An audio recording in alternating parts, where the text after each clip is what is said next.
Info Senam bersama Ustazah Nawang. Soal yang pertama tentang rantai makanan. Dalam suatu ekosistem terdapat bakteri pengurai, ulat, rumput, dan burung. Jika populasi burung berkembang pesat, bagaimanakah kemungkinan yang terjadi dalam ekosistem tersebut?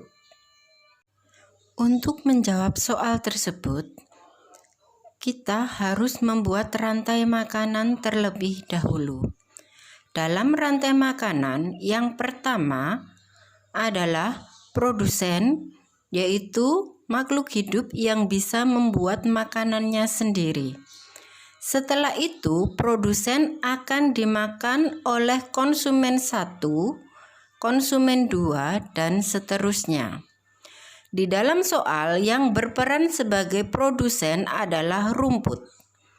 Kemudian, yang berperan sebagai konsumen 1 adalah ulat.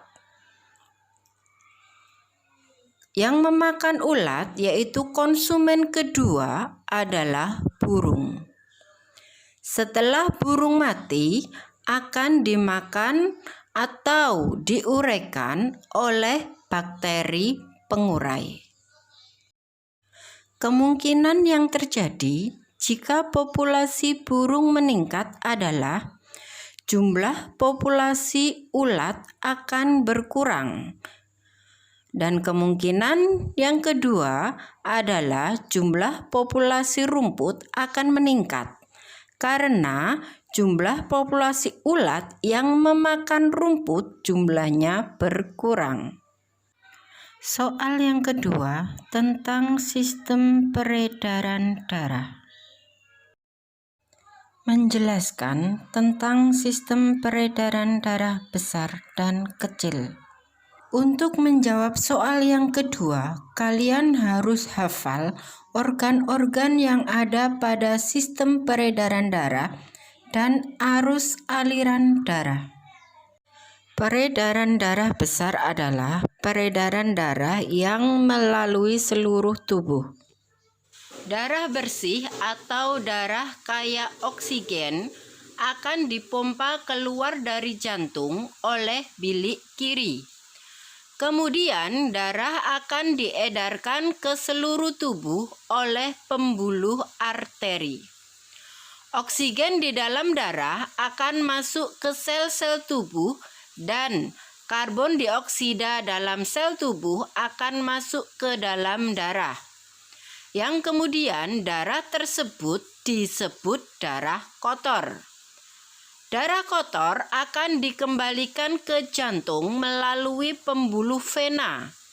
Darah kotor masuk ke jantung pada bagian serambi kanan. Peredaran darah kecil adalah peredaran darah yang melalui paru-paru.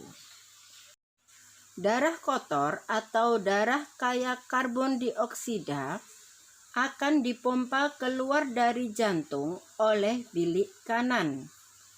Kemudian darah kotor akan menuju ke paru-paru melalui pembuluh arteri pulmonalis. Di dalam paru-paru, karbon dioksida akan ditukar dengan oksigen. Darah yang mengandung banyak oksigen atau darah bersih akan kembali menuju ke jantung melalui pembuluh vena pulmonalis. Bagian jantung yang menerima darah bersih dari paru-paru adalah bagian serambi kiri. Soal yang ketiga adalah tentang perubahan wujud benda. Jelaskan penyebab besi yang berada di udara terbuka dapat berkarat meski tidak terkena hujan. Pembahasannya adalah besi yang berkarat adalah contoh dari perubahan benda secara kimia, yaitu perubahan benda yang menghasilkan jenis materi baru. Besi mudah berkarat di udara terbuka karena mengalami korosi. Korosi pada umumnya adalah reaksi yang terjadi antara besi dan oksigen atau udara. Soal yang keempat tentang pengaruh gaya pada benda. Seorang pemain kasti memukul bola yang dilemparkan oleh pemain lawan. Jelaskan pengaruh gaya pada bola tersebut. Sebelum menjawab pertanyaan tersebut, kalian harus paham apa yang dimaksud dengan gaya dan apa pengaruh gaya terhadap benda. Gaya adalah berbagai bentuk interaksi yang dapat menyebabkan sebuah benda bermassa mengalami perubahan gerak dan bentuk.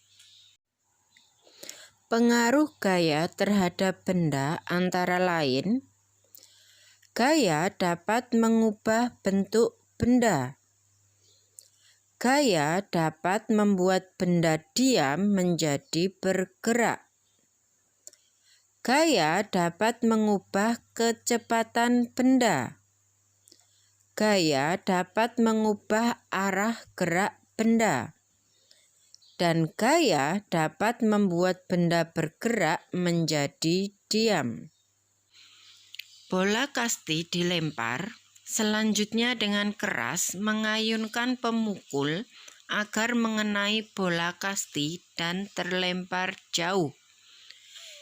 Interaksi saat perubahan arah antara lemparan bola kasti dan setelah dipukul menunjukkan bahwa gaya dapat mengubah arah benda. Soal yang terakhir tentang daur air. Program corblok dan pengaspalan yang dilakukan di suatu daerah akan membawa dampak negatif bagi proses daur air. Jelaskan menurut pendapatmu.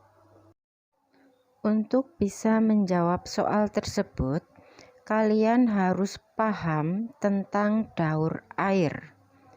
Dalam proses daur air, ada peristiwa infiltrasi, yaitu peristiwa masuknya air ke dalam tanah. Air tersebut akan berubah menjadi air tanah yang sangat penting bagi kehidupan tumbuhan, hewan, dan juga manusia. Program corblok dan pengaspalan yang dilakukan di suatu daerah akan membawa dampak negatif bagi proses daur air. Hal ini karena penyerapan air ke dalam tanah atau infiltrasi akan terganggu, sehingga air menggenang dan dapat menyebabkan banjir. Pembuatan corblok pengaspalan yang tidak berlebihan dan memperhatikan daerah penyerapan air sangat bermanfaat untuk mempermudah transportasi. Selamat belajar.